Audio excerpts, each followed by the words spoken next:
Hello, welcome to Twisted Tarot. My name is Shelby, and I'm about to do a reading for the sign of Virgo. You don't have to have Virgo in your sun placement. You can have it anywhere in your natal chart, and you may be able to find a message here. When I start a reading, I tap a singing bowl. I don't do this arbitrarily. I do it because it gives me chills in the back of my spine, and I need to feel that in order to basically feel like a conductor for the message. Every tarot reader is different. But that's the reason I do that. After I hit the bowl, I will be quiet for a few seconds while I shuffle. If you want to go ahead and send me some of your energy, it may help out.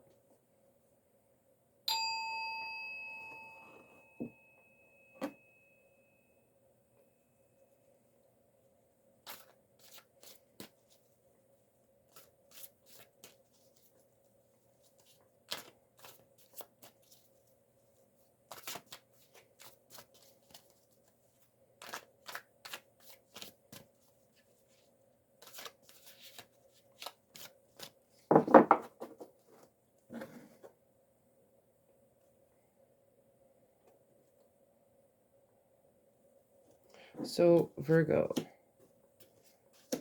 these messages may not hit everyone the same way. Feel free to use your own imagination when you're looking at the pictures of these cards.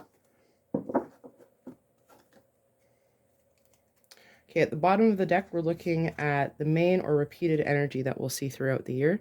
We're looking at the 10 of Wands. Now, if you can see this picture, this guy is overworking. So that's something to keep in mind this year is you may feel that there's a few periods where you do feel this way. You feel a little overwhelmed, both maybe physically and mentally. But we'll take a look at the cards to see how that plays out throughout the year. At the top of the deck, this will be the twist or the surprise or what you don't see coming. We will look at that later.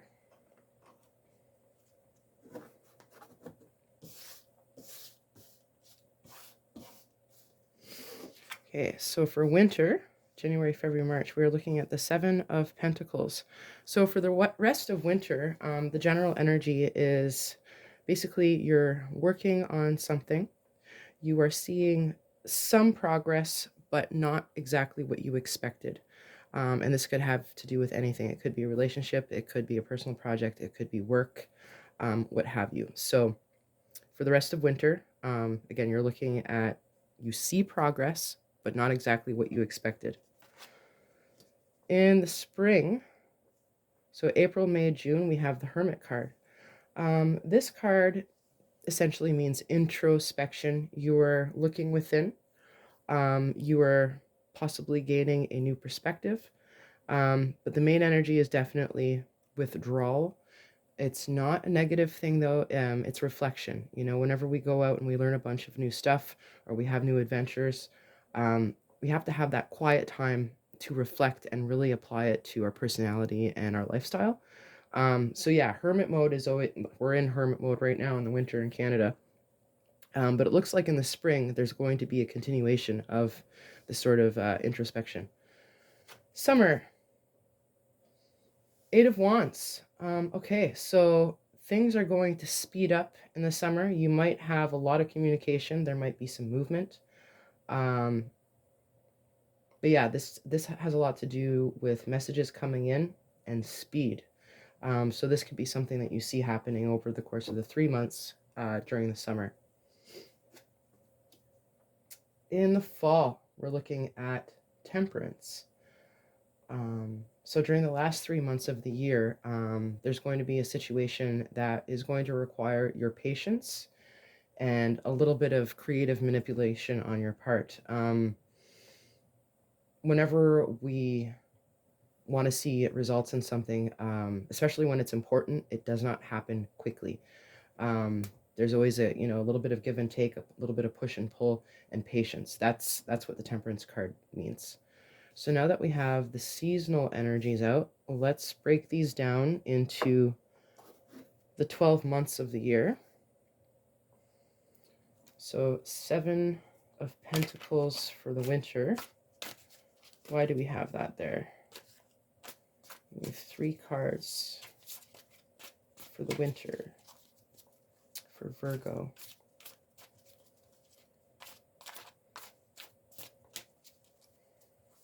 Why is the Seven of Pentacles there for the winter?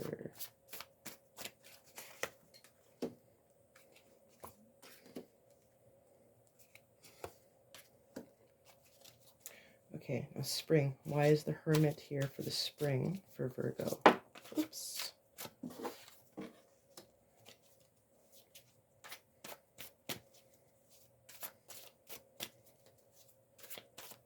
Two more cards for the spring for Virgo. Pardon me. We're looking at summer. Why is the Eight of Wands here for the summer?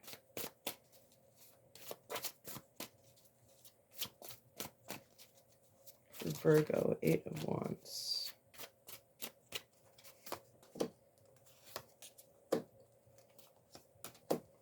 Okay, finally the fall. Why is the Temperance card here for the fall? Give me 3 cards for the fall for Virgo.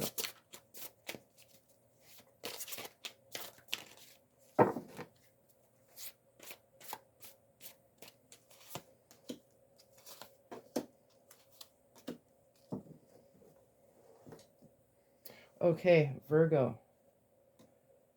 I'm actually seeing a bit of a trend with your reading. And the other signs, I wasn't able to see much of a trend because I'm only pulling 1 card per month, and it's hard to go into too much depth. But there's definitely a transformation at the beginning of the year, or the first half of the year. If I look at the Seven of Pentacles, as I said, this has to do with seeing progress, but not exactly what you expected. Now, if you look at the 3 cards that break down January, February, and March, something is very disappointing this month. I mean, look at the card. It's spikes going through a heart. You don't really need too much explanation about that. So whatever's happening right now, I am sorry. But next month, there is justice. And again, that's a card that you don't really need much explanation about that.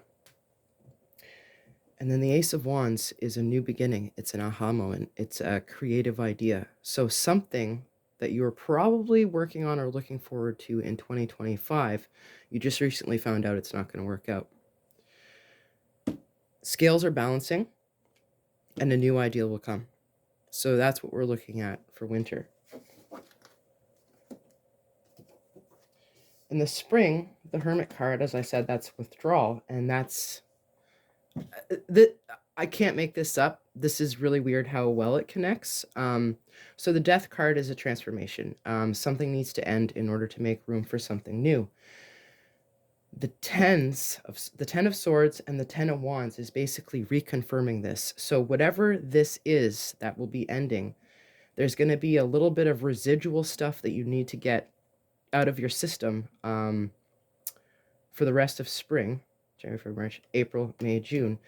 Because the tens are essentially completion. Sometimes it means that there's too much. The Ten of Swords, this has to do with mental anxiety. And the Ten of Wands, this has to do with burden. But once you get out of the 10, you are back into the Ace, a new beginning, a new offer. So you are withdrawing, and whatever this situation is, it is required for you to withdraw because it was something major. It was a major cycle that's going to be coming to an end or completing in the spring. Now let's look at the summer.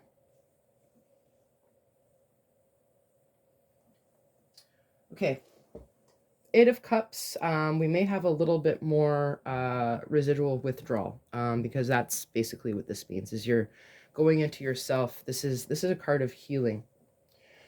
Six of Pentacles, so in the middle of summer, there may be an offer financially, or an offer to go in partnership, or some sort of a generous sharing. You may be the one who is generous, or it may be something that somebody gives you. But this has to do with physical manifestation. So in the middle of summer, you're going to see something that has to do with tangible stuff. Yeah, there's going to be an offer or sharing of some kind. And then Three of Pentacles, wow, that kind of reiterates this. Usually Three of Pentacles has to do with collaboration, working with others, teamwork, coming up with a plan to move forward. If you see these guys, looks like they're planning a battle. But again, this has to do with, making something happen in the physical world. So it looks like whatever healing you have to get over from what's happening in the winter and spring, there's going to be a brand new project and way to collaborate with people midsummer and end summer. So let's look at the fall. Okay, we have the Six of Wands. Great. This means victory. So the beginning of the fall, you're going to feel good. You're going to feel like you took, one step forward and stayed one step forward. The Knight of Cups, this is you and your feelings. The Knight of Cups is romantic. He's forward moving, and it doesn't have to do with romance necessarily. It could just be about something that you're passionate about. So in November, you're looking at a renewed sense of passion. And then finally in December, it looks like there's a whole newfound type of stress. Now, because it's December, I do often see stressful cards come up in December because of the time of year it is. There's no way to really avoid that.